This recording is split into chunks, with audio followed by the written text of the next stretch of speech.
As the season progresses, so do the characters. I must also state that if you're with me by this point in the reviews, I must lay out the official spoiler warning for the last two seasons. I can't limit myself too much in the fact that the rest of the world has already seen this show, I'm just late to the party. Season 3 of House of Cards picks up sometime after the events of Season 2, where Frank Underwood is now President of the United States.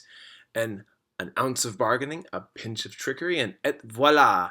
Frank finds himself weaseling in and out of one conflict and another with the help of Claire to overwhelm the president and his wife to step down due to declining approval ratings. Just because Frank has gotten to where he wants doesn't mean he has a walk in the park from here. From the beginning of the season, of season 3, I mean, Frank is immediately pulled back from several matters he wants to put forward. His approval rating is no better than his predecessors, and the critics are harsh. Frank wants to be supported in his 2016 nomination. His cabinet members won't support him. Frank wants to put people to work by using a program called American Works, AmWorks for short. The Senate is against it. Every turn Frank makes, something is against him. Frank and Claire don't necessarily share that much time together anymore, considering where she wants to become a UN ambassador and Frank is president of the United States. The public opinion gets heavy between these two, especially since Claire doesn't have that much experience being an ambassador, but it's what she wanted.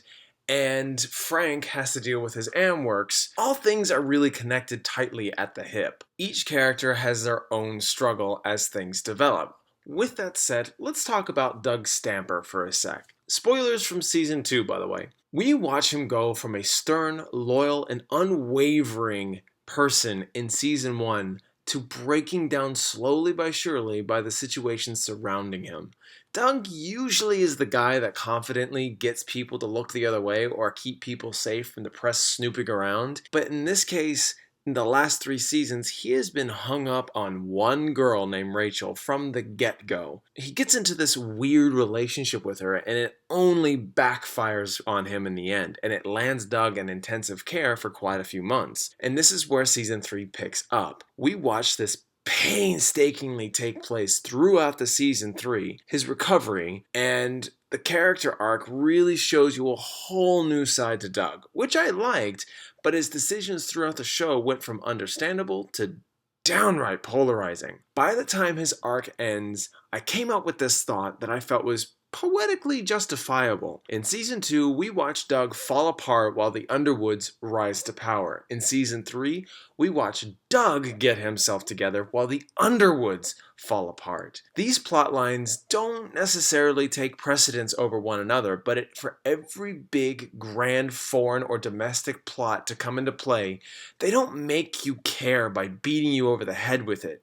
They sink into more personal ideas and relationships. For example, Frank hires a writer to help sell his America Works by exclusively letting him be a part of his life. This sells the sentiment, the deep resonating drive that keeps Frank going. And I love the personal moments that this show gives, making me feel the choices that Frank makes that just help an easier transition to understand where he's coming from. This show isn't getting worse, but the plot itself doesn't do itself any favors either. I can't say Doug Stamper's storyline is progressive enough, but it's more character revealing, but it is a little bit of the same old, same old. I liked the more personal aspects the characters go through that really change their developments. This still doesn't mean I like the Underwoods, but they have more relatability and more to take away from than their cold, decisive demeanors. House of Cards isn't the standout season I think we were all hoping for, but I love the personal moments it conveys more than any other season. The quality of the show is still very much good, so when I give House of Cards a B+, you understand it's just the story.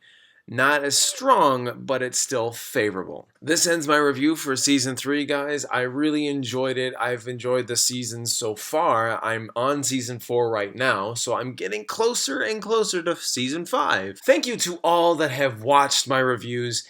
If you like this, please subscribe, like, and share, and I will get you more videos in the future.